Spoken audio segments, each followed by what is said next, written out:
Earlier on this year, KBI UK was approached by the Royal Horticultural Society's Harlow Carr site about relaying some of the pathways in these historic gardens. We're here today to talk to curator of the site, Paul Cook, about the problems that the old pathways faced and why KBI's Flexipave material was chosen. We'll also be finding out about the impact that the new pathways have had. We're on quite a sloping site, and we need a good material that will take a lot of visitors, a lot of traffic. But some of the pathways we were finding were too hard. We were getting a lot of runoff in heavy downpours. Because although we're in Yorkshire, it is drier than the west side, but we get very heavy rainfall around Harrogate. And then at the ends of the pathways, particularly where there was a path meeting, plenty of erosion and just path repairs all the time. The RHS as an organisation has been looking at sort of different materials and looking at different ways to use materials in the gardens, and as part of that we were looking at front gardens and particularly how water runoff affected urban gardens. So we saw that porous paving existed, but we just hadn't used it before.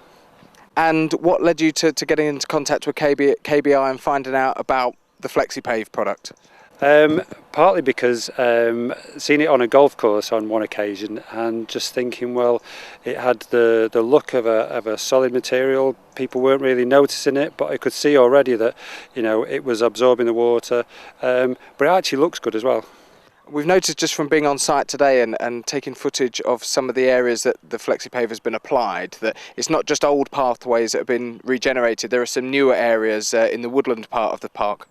Yeah, the idea is to sort of use it in different areas, so in shady areas, high volume traffic areas, slopes, and to give it a really good test. Also, the other thing was the different types of topping on it, so the different types of gravel. We've used loose gravel before and it just washes away. So having the gravel bound in the top surface makes a real difference. And within those woodland areas that we mentioned, there are some new build shelters that have been put up in those areas. One of them in particular has got a rather pretty mosaic in the centre of it, and we've been able to lay the material right up to that. How big a sort of a criteria was that to be able to work around those areas of detail within the park?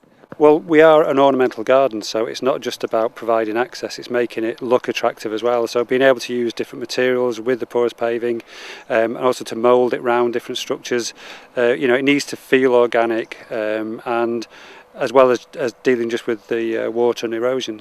And some of the sections have been able to blend very, very nicely with the existing pathways where they've been either tabbed on or certain areas have been relayed. The blend is actually seamless. You can notice visually that there's a difference, but from an engineering point of view, it's all gone in very, very nicely.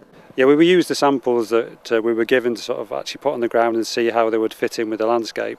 And yes, and altering the mix so it makes sure that it isn't that obvious blocky effect that you can sometimes get with different materials.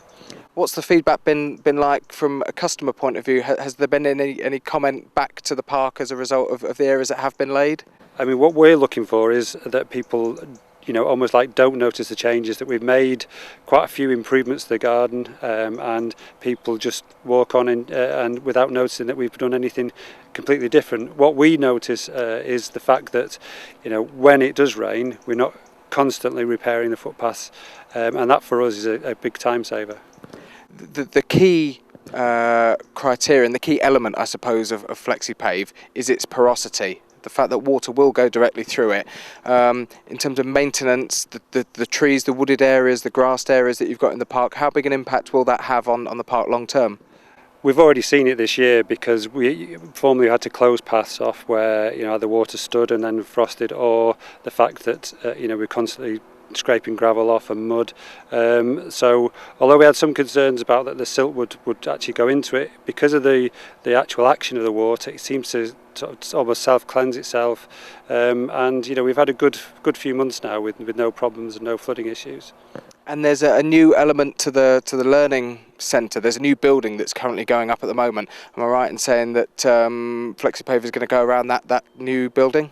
That's right, it's a green building, green oak, it's got a green roof on it, there's no gutters on it. We're looking for, we want to have a very light touch with the buildings we do, so that would fit perfectly with our scheme.